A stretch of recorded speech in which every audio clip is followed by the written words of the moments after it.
To create arrays using NumPy, first of all, we have to import the library. If we want, we can create an alias of the library. And now we can create NumPy arrays in a different ways. First of all, let's try creating NumPy array using the array method of NumPy. And inside the method, we have to pass an array using square brackets like we do for Python list. And we have to pass comma separated value here.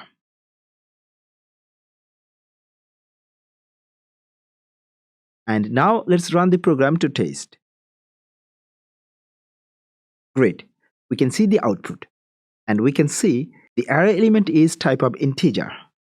If we want, we can specify its data type. Let's make the data type float now. And run the program again to check.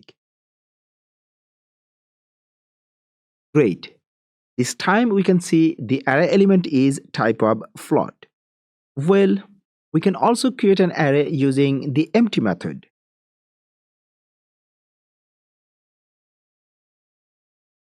And here we need to pass method argument.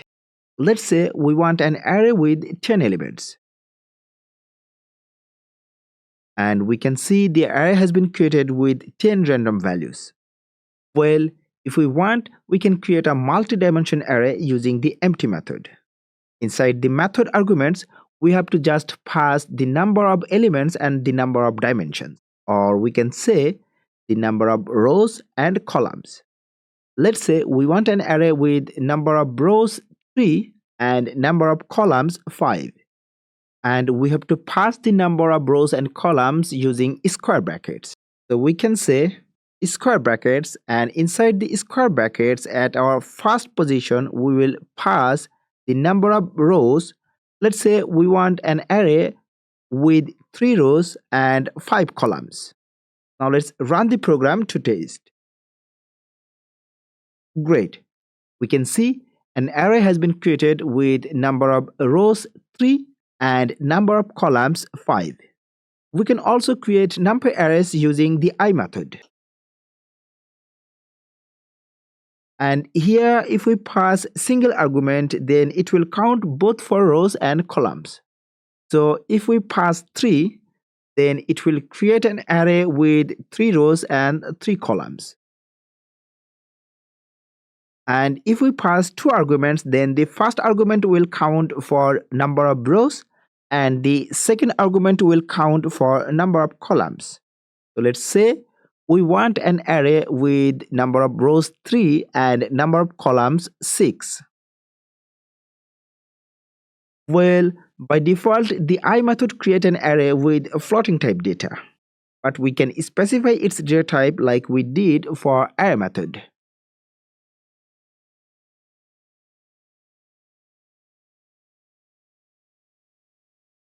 And now we can see the I method has created an array of integer value. Actually, we can specify data type for all methods while creating an array. Well, using the zeros method, we can create an array with zeros only. And here, inside the method argument, we can pass a value for number of elements we want to make an array with. Let's say we want an array with 10 elements. And if we want, we can specify the number of rows and columns, and we can do that using the parentheses. So we have to pass parentheses, and inside the parentheses we have to specify number of rows and number of columns. Awesome. We can do the same thing in the same ways using the once method. But the once method will create an array of ones only instead of zeros. We can also create NumPy arrays using arange method. And if we pass single argument inside the arange method, then it will create an array with values up to the argument. Let's say we want up to 10. And we can see an array has been created with elements up to 10. If we pass two arguments, then the first argument will count as a starting point and the second argument will count for the ending point or up to the ending point. If we want from 10 to 20, then we have to pass 10 at first argument and 21 at second argument. And at the third argument, we can pass a value for how many steps we want to skip. Let's say we want to skip up to 3. Great. It's working perfectly. Now let's look at the random module. Well, the random module has a few methods. Using those, we can create numpy arrays. Let's try the random method first. Inside the random method, we can say how many elements we want inside our array. Let's say we want 10 elements. Now the rand method will create an array with 10 random elements. Great. Well, we can also specify number of rows and columns. Let's say we want 2 rows and 3 columns. So it will create one array with rows 2 and columns 3 with some random values. Well, we can see the array elements are a floating type. We can also create array with integer type using the randint method. So let's try creating an array with randint. The randint stands for a random integer. It takes 3 parameters. At first parameter, it takes the lowest value, and at second parameter, it takes the highest value, and at the third parameter, it takes size. Let's say we want a size of 5 by 5.